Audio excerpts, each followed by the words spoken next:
पीड़ितों के परिवार वाले इस वक्त क्या कह रहे हैं, आइए आपको वो सुना देते हैं। मेरी बहन, मेरा सिस्टर दोनों है अंदर और हमको जाने नहीं दे रहे, सारे रास्ते ब्लॉक कर दिए हैं हमारे इधर से। नहीं, वो लंदन जा रहे थे क्या?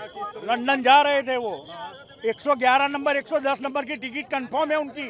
अभी तक किस तरह से पूरा भाई साहब आपको मालूम पड़ा क्या? किस तरह से आपको पता चला? मेरी भांजी है, हम लंदन, वो वहाँ जा रहे थे। भांजी ने फोन किया, मम्मी पापा उस फ्लाइट में है, तो हम इधर नरोड़ा से सीधा दौड़ के इधर आए हैं। कितने लोग थे अंदर? तीन। कौन कौन था अंदर? वो हमारा भाई है, वो भाई की बेबी है, भतीजी है मेरी, वो भी साथ में 6 साल की है। अभी उनका कुछ पता चल पाया आपको? नहीं, कुछ भी नहीं। सुबह यहाँ पे ड्रॉप करके गया 11:30 बजे और 1 बजे का फ्लाइट था उनका। तो मैं जैसे बड़ौदा पहुँचा, खाना वाना खाया, उसके बाद तुरंत न्यूज़ देखे मैंने। उसके बाद मैंने इंक्वायरी की तो पता चला वही फ्लाइट है जो क्रैश हो चुका है। किस तरह से अभी परिवार में क्या माहौल है? माहौल अभी बहुत गमगीन है और अभी कुछ बता नहीं सकते क्योंकि बहुत सारी डेड बॉडीज़ है और अब पहचानना भी मुश्किल है। मतलब यहाँ पे जो अपडेट आएगा वो आगे फिर पता चलेगा, डीएनए लेके चेक करेंगे। मुझे जो मालूम हुआ वो टीवी के माध्यम से समाचार से मालूम हुआ और अभी तक मुझे क्लियर समाचार नहीं आया है कि मैं इसके लिए क्या करूँ। इंतज़ार कर रहा हूँ समाचार का। मेरे अंकल और मेरे आंटी जा रहे थे। परिस्थिति यह है कि अभी जो हमारे को न्यूज़ मिला है वो जो लड़का है ना, वो ब्रेक पड़ा था खाने का, तो हॉस्टल में खाने गया था इधर। हॉस्टल में ही प्लेन क्रस्ट हुआ, पर मेरे लड़का को कुछ हुआ नहीं। बात हुई मेरी, पर इसके भाईबंद है ज्यादा हुए तो लोग मर गए। ये फिर मेरे लड़का को देखने जाना है अंदर मेरे। अभी क्या लड़के को क्या सिचुएशन है? लड़का बोला है कि मैं अच्छा दूसरे माह से कूदा था ना, तो थोड़ा खाली लगा है, ऐसा बोला है मेरे को, पर मैं जाऊँ अंदर तो मालूम पड़े ना। पीड़ित परिवार वालों को आप सुन रहे थे। विमान हादसे से बड़ी तबाही हुई है, लेकिन डॉक्टर एसोसिएशन के चीफ पेट्रन ने बताया कि अगर हादसा शाम को होता तो हॉस्टल में और भी बड़ा नुकसान होता। सिल्वर लाइनिंग की बात कही जाए तो ये थी कि ये घटना जो घटी वो दिन के समय में घटी और दिन के समय में ज़्यादातर लोग अस्पताल के अंदर थे।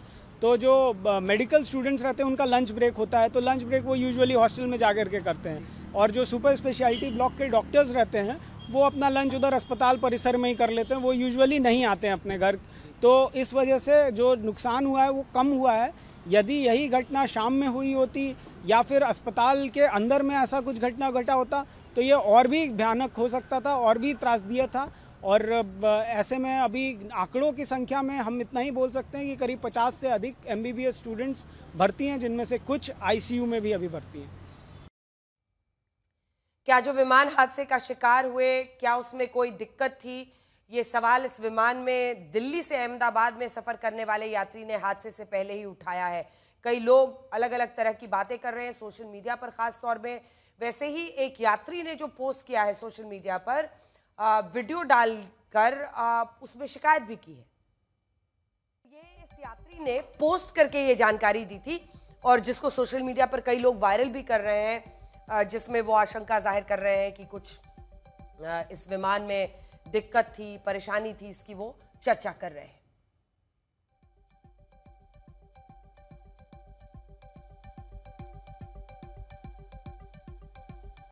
तो 2-3 बड़ी बातें जो इस पूरी खबर से जुड़ी हुई हैं, हम आपको बता दें कि विमान हादसा होने के बाद से चमत्कारिक रूप से एक व्यक्ति की जान बची है, जिनका नाम है विश्वास कुमार रमेश। और इसी के साथ साथ दूसरी तरफ अगर आप देखिए तो जो हॉस्टल के पेट्रन हैं, उनका ये कहना है कि अगर शाम के पहर में ये घटना घटी होती तो फिर तो हॉस्टल में इतने लोग होते, ज़्यादातर जो रेजिडेंट डॉक्टर्स हैं जो हॉस्टल में रहते हैं वहाँ पर, वो सारे के सारे अस्पताल में उस वक्त मौजूद थे।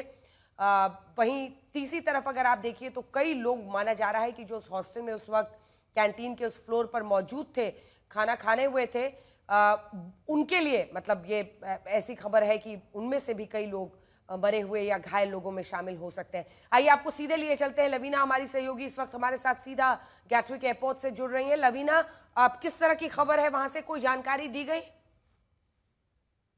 इस वक्त अंजना ये है कि जो एयरपोर्ट है वहां पे एक डेस्क अब तय किया जा रहा है यहाँ पे, और जो हाई कमीशन है उन्होंने खास नंबर जारी किया है जिसके तहत लोग यहाँ के जो रिलेटिव्स हैं वो वापस भारत जा सकते हैं। उनको इमरजेंसी वीजा दिया जा रहा है जल्द से जल्द। और उनको फ्लाइट वो अपने हिसाब से लें, लेकिन इमरजेंसी वीज़ा मुहैया किया जा रहा है। और दूसरी बात यह है कि जो मिरेकल व्यक्ति जिनसे हमारी बात हुई थी, उनके परिवार वालों से सुबह ही जो कूदे थे 11A सीट वाले, उनका परिवार इस वक्त हम उनके साथ संपर्क में हैं, और उनकी उनकी बीवी भी यहाँ पर रहती हैं और कोशिश है कि उनसे बातचीत हो। पर एज ऑफ नाउ ये है कि यहाँ पे इमरजेंसी वीजाज हाई कमीशन द्वारा दिए जा रहे हैं। ये रमेश कुमार एक ब्रिटिश नागरिक है, रमेश विश्वास कुमार जी। अभी मैं इसको पुख्ता तौर पे नहीं आपको बता सकती, मैंने उनके पासपोर्ट के बारे में जानकारी मुझे नहीं पता है इस वक्त, लेकिन ये ब्रिटिश नागरिक हो सकते हैं यहाँ। मैं आपको थोड़ी देर में बता सकती हूँ। ठीक है लवीना, इसकी कंफर्मेशन आप करेंगी और उनके परिवार वालों से अगर आपकी बात हो पाएगी तो जाहिर तौर पर ये उससे ये खबर ज़रा और जानकारी पुख्ता होगी कि किस तरह के की वजह से ये मतलब यहाँ पर जो जानकारी आ रही है कि वो ब्रिटिश नागरिक हो सकते हैं और वो घूमने के लिए सिर्फ आए थे, अपने भाई के साथ आए थे और उनका परिवार वहाँ पर जाहिर तौर से उनके लिए इससे बड़ी खुशी की कोई खबर ऐसे वक्त पर नहीं हो सकती है। लेकिन पूरा देश और पूरे देश की आत्मा, उसका विश्वास, उसकी प्रार्थनाएं अभी उन परिवार वालों के साथ है जिन्होंने अपनों को इस विमान हादसे में खोया है। इंटरनेशनल अतुल, उससे पहले हमारे सहयोगी इस वक्त हमारे साथ अस्पताल के बाहर से जुड़ रहे हैं। अतुल तिवारी, बताइए अस्पतालों से क्या कोई जानकारी दी जा रही है क्या? क्योंकि अभी तक जो नंबर हमारे पास है 204 का, वो तो आज तक पर सीपी पुलिस कमिश्नर अहमदाबाद ने हमें बताया था। क्या कोई नंबर वहां से अस्पतालों से जानकारी दी जा रही है? देखिए, स्वास्थ्य विभाग की तरफ से जो अभी तक जानकारी दी गई है उसमें स्पष्ट कर दिया गया है कि जो भी डेड बॉडी है वो किसी परिवार के स्वजन को सौंपी नहीं जाएगी। जब तक डीएनए सैंपलिंग नहीं हो जाता है तब तक किसी बॉडी को उनके परिवार को सौंपा नहीं जाएगा। जो भी आंकड़ा 204 फिलहाल आ रहा है, उसके अलावा एक और भी आंकड़ा आ रहा है जो कि जो लोग जो हॉस्टल या जो मैस एरिया में थे जब प्लेन क्रैश हुआ उसमें जो लोग मरे हैं, उसके बाद ये आंकड़ा और भी बढ़ा है। लेकिन फिलहाल अगर ये 204 के आंकड़े की बात करें तो इसमें से किसी भी परिवार के सदस्य को डेड बॉडी सौंपी नहीं जाएगी। स्पष्ट तौर पे गुजरात के स्वास्थ्य विभाग की तरफ से कह दिया गया है कि पहले डीएनए सैंपलिंग होगा, सैंपलिंग का जब रिपोर्ट आएगा उसके बाद ही डेड बॉडी लोगों को सौंपी जाएगी। और फिलहाल तस्वीरों में मैं दिखाऊंगा अहमदाबाद सिविल हॉस्पिटल का ये ट्रोमा सेंटर है। जब सबसे पहले जो घायल थे, जो डेड बॉडी थी, वो यहाँ पे ही उनके लाने की शुरुआत की गई। उसके बाद जब यहाँ पे जगह कम पड़ गई, क्योंकि 242 पैसेंजर्स जो प्लेन क्रैश हुआ है एयर इंडिया का उसमें शामिल थे, और उसके अलावा भी मैस और जो रेसिडेंशियल इलाका था उसमें भी जो लोग रहने वाले थे जो वहाँ पे मौजूद थे वो भी बड़ी संख्या में घायल हुए। यानी कि करीबन 275 का एक आंकड़ा आ रहा है कि 275 जितने लोगों को अस्पताल में इलाज के लिए लाया गया, और इन्हीं लोगों में डेथ जिनकी हो चुकी है वो डेथ बॉडी भी उनमें शामिल थी। यानी यहाँ पे जब जगह कम पड़ गई तो इसके पीछे की तरफ ट्रोमा सेंटर है जो कि पुराना ट्रोमा सेंटर है जिसे बंद करके ये नया शुरू किया गया था, उसे खोला गया और वहाँ पे जो डेड बॉडीज़ हैं और जो घायल थे उनका इलाज शुरू किया गया। पीएम रूम की भी बात करें, सारी डेड बॉडी पीएम रूम में रखी जा रही है, लेकिन बीजे मेडिकल कॉलेज के अंदर सारे परिवारजनों को, सारे स्वजन जिनके परिवार के लोग जो पैसेंजर के तौर पर एयर इंडिया के प्लेन में सवार थे, उनको सभी को कहा गया है कि वो अपना डीएनए सैंपल जमा करवाएं। और बीजे मेडिकल कॉलेज के अंदर डीएनए सैंपलिंग जो कलेक्शन का कामकाज है वो शुरू हो चुका है और डीएनए सैंपल आज रात और अभी से ही वहाँ पे लोगों की मौजूदगी देखी जा रही है। उन लोगों में भी प्रशासन के प्रति काफ़ी आक्रोश भी देखने को मिल रहा है, और जो परिजन अपने जो प्लेन में सवार उनके जो परिजन थे उनका खबर हाल लेने के लिए यहाँ पे घूम रहे हैं। लेकिन कहीं ना कहीं जिस प्रकार का ये हादसा हुआ है और 204 का जो आंकड़ा भी अभी सामने आ रहा है, इसके मद्देनज़र लगभग जो भी पैसेंजर के तौर पर प्लेन में मौजूद था उनके स्वजनों को किसी प्रकार की उम्मीद बची हो ऐसा नहीं दिखाई पड़ रहा है। लेकिन जब भी आधिकारिक एक आंकड़ा आएगा काफ़ी चौंकाने वाला, और 204 से भी ये आंकड़ा बड़ा होगा, बढ़ेगा, इस प्रकार की जानकारी अभी तक हासिल भी हो रही है। क्योंकि ये 204 जो जानकारी दी जा रही है, ये प्लेन में सवार जो लोग थे, हो सकता है अहमदाबाद शहर सीपी की तरफ से उनकी जानकारी दी गई हो, लेकिन जो मैस में मौजूद थे वहाँ से भी कई डेड बॉडी बरामद हुई। और उसके बाद जो लोग जो लोग जो बिल्डिंग जहां पे प्लेन क्रैश होने के बाद जाके टकराया वहां से भी कई लोगों की डेड बॉडी वहां से निकाली गई है। ऐसे में मृत्यु आंक क्या होगा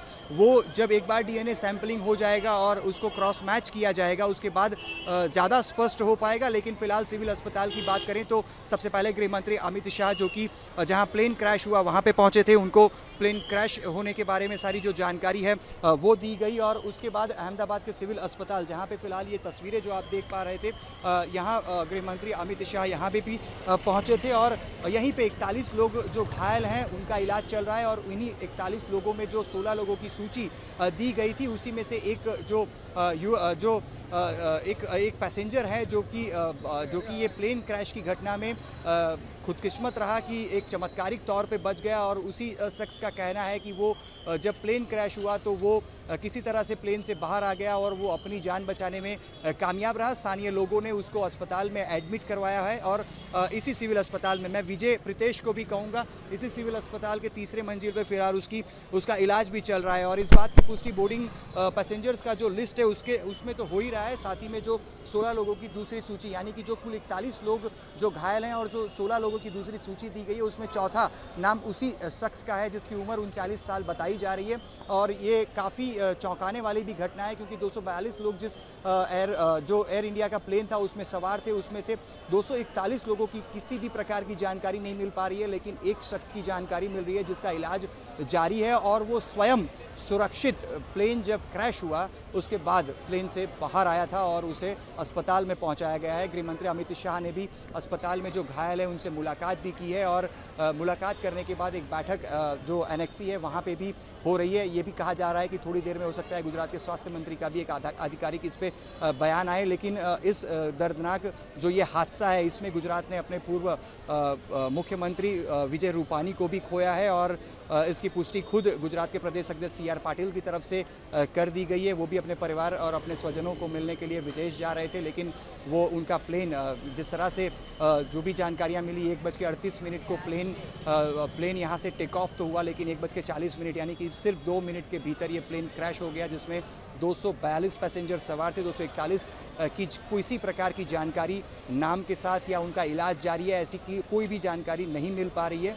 तो लेकिन एक शख्स की जानकारी मिल रही है, खुशकिस्मत वो शख्स है क्योंकि खुद ही वो शख्स बचा है, ना कि उसको रेस्क्यू किया गया है। वो खुद ही जब प्लेन क्रैश हुआ तो वो प्लेन से कूदकर बाहर आने की बात उसके द्वारा कही गई है और उसके फ़ोटो भी सामने आए हैं, उसका इलाज भी जारी है और उसका बोर्डिंग पैसेंजर्स के लिस्ट में उसका नाम है। उसके साथ ही जो इंजर्ड लोग हैं जिन 41 लोगों की यहाँ पे जिनका इलाज जारी है उसमें भी उसका नाम शामिल है। तो फिलहाल तो यही है कि जो भी डेथ बॉडीज़ अब यहाँ पे लाई गई हैं उनका डीएनए सैंपलिंग किया जाएगा। डीएनए सैंपलिंग का रिपोर्ट 2 से 3 दिन में आएगा। गांधीनगर स्थित जो गांधीनगर के अंदर डीएनए सैंपलिंग और खास करके बीजे मेडिकल कॉलेज में भी डीएनए सैंपलिंग होता है और खास करके यहीं पे हो सकता है डीएनए सैंपलिंग की सारी कार्यवाही पूरी कर दी जाए। और बीजे मेडिकल कॉलेज में जो भी पैसेंजर्स से उनके स्वजनों की लाइनें लगी हुई हैं और उनमें आक्रोश भी देखने को मिल रहा है और हो सकता है आज देर रात तक सारे जो भी पैसेंजर्स सवार थे उनके स्वजनों के डीएनए सैंपल कलेक्ट कर लिए जाएं और जो भी डेड बॉडी है उनसे उनका डीएनए सैंपल का मिलान शुरू हो और